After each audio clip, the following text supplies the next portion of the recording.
കേട്ടിട്ടുണ്ടോ? ആരും കേട്ടിട്ടില്ലല്ലേ? അപ്പൊ ഞാൻ പറയാം, ഞാൻ കേട്ടിട്ടുണ്ട്.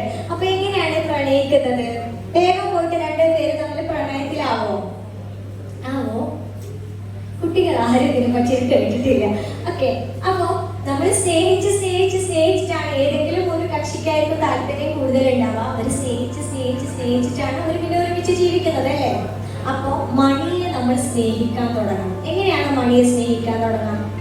നിങ്ങളുടെ പേഴ്സിൽ എത്ര രൂപ ഉണ്ടെന്ന് നിങ്ങൾക്ക് അറിയോ?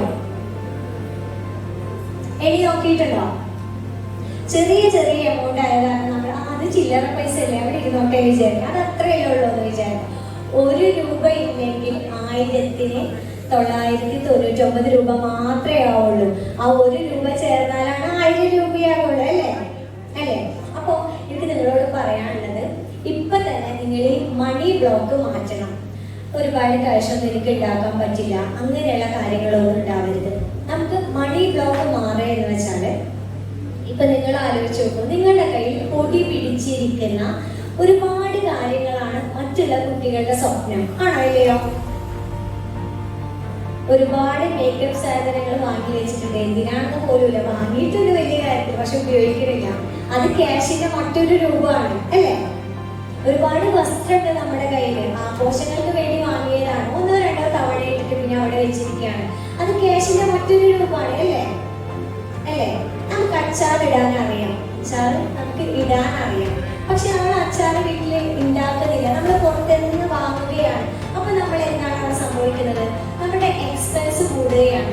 ഒരു വീട്ടമ്മ തന്റെ വീട്ടിൽ അച്ചാർ ഉണ്ടാക്കുന്നുണ്ടെങ്കിൽ അത് മണിയുടെ മറ്റൊരു സേവിങ്സ് ആണ് അല്ലേ? ആണോ ഇല്ലയോ? ഇന്ന് അമ്മമാരൊക്കെ ഒന്ന് ക്ലാപ്പ് ചെയ്ത് ഞാൻ ഒന്ന് കേൾക്കട്ടെ. അപ്പൊ വെറും വീട്ടമ്മ എന്ന് പറയുമ്പോ നമുക്ക് മണി ഇങ്ങോട്ട് കിട്ടുന്നില്ല, എനിക്കൊരു ജോലി ഇല്ലല്ലോ എന്ന് പറഞ്ഞിട്ട് വിഷമിക്കേണ്ട കാര്യമേ ഇല്ല. നമ്മൾ എത്ര രൂപക്ക് സമ്പാദിച്ച് സേവ് ചെയ്യുന്നുണ്ടെന്നാണ് വിചാരം. ഒരു അച്ചാറിന്റെ കാര്യമാണ് ഇങ്ങനെ പറഞ്ഞത്. നമ്മൾ ഉണ്ടാക്കുന്ന ഓരോ വിഭവങ്ങളുടെയും എക്സ്പെൻസ് എടുത്ത് നോക്കും. നമ്മൾ ബേസിക്കലി സേവിങ്സ് അല്ലേ ചെയ്യുന്നത് അല്ലേ? അപ്പൊ മക്കളെ, എനിക്ക് നിങ്ങളോട് പറയാനുള്ളത്, മണി ബ്ലോക്ക് എന്ന് പറഞ്ഞിട്ട്, അല്ലെങ്കിൽ നമ്മുടെ ഒരു ധാരണയുണ്ട്, പാരമ്പര്യമായിട്ടുള്ളതാണ് ഈ ക്യാഷ് ഉണ്ടാക്കണമെന്ന്. പാരമ്പര്യമുള്ളവർക്ക് മാത്രമാണ് ഇത് പറ്റുകയുള്ളത്. ഇങ്ങനെയുള്ള ധാരണകളാണ് പലപ്പോഴും പെട്ടെന്ന് ക്യാഷ് ഉണ്ടാക്കാൻ കൗമാരപ്രായത്തിലെ കുട്ടികളെ പ്രേരിപ്പിക്കുന്നത്. അങ്ങനെയാണ് മറ്റു പല തീരുമാനങ്ങളും എടുക്കേണ്ടി വരുന്നത്. പെട്ടെന്ന് ക്യാഷ് ഉണ്ടാക്കുന്ന, ഈസി ആയിട്ട് അടിച്ചു പൊളിച്ച് നടക്കാനൊക്കെ പറ്റുന്ന ഒരുപാട് ഓപ്പർച്യൂണിറ്റീസ് ഉണ്ട്. എന്താണെന്ന് ഞാൻ പറയണ്ടല്ലോ, അറിയില്ലേ? അപ്പൊ മോശമായിട്ടുള്ള രീതിയിലൂടെ ആയിരിക്കും ഒരു പക്ഷെ നമ്മിലേക്ക് ഈ ക്യാഷ് വരിക. അപ്പൊ ഈ മണി ബ്ലോക്ക്, എനിക്ക് ക്യാഷ് ഉണ്ടാക്കാൻ അറിയില്ല, എനിക്ക് പറ്റില്ല എന്ന് മനസ്സിലാക്കുന്ന, അല്ലെങ്കിൽ അങ്ങനെ ഉറച്ചു വിശ്വസിക്കുമ്പോഴാണ് പലപ്പോഴും ഇങ്ങനെയുള്ള വഴികളൊക്കെ കുട്ടികൾ തിരഞ്ഞെടുക്കുന്നത്. പക്ഷെ നമുക്കറിയാലോ ക്യാഷ് എങ്ങനെ ഉണ്ടാക്കാൻ പറ്റുന്നു, അറിയില്ലേ?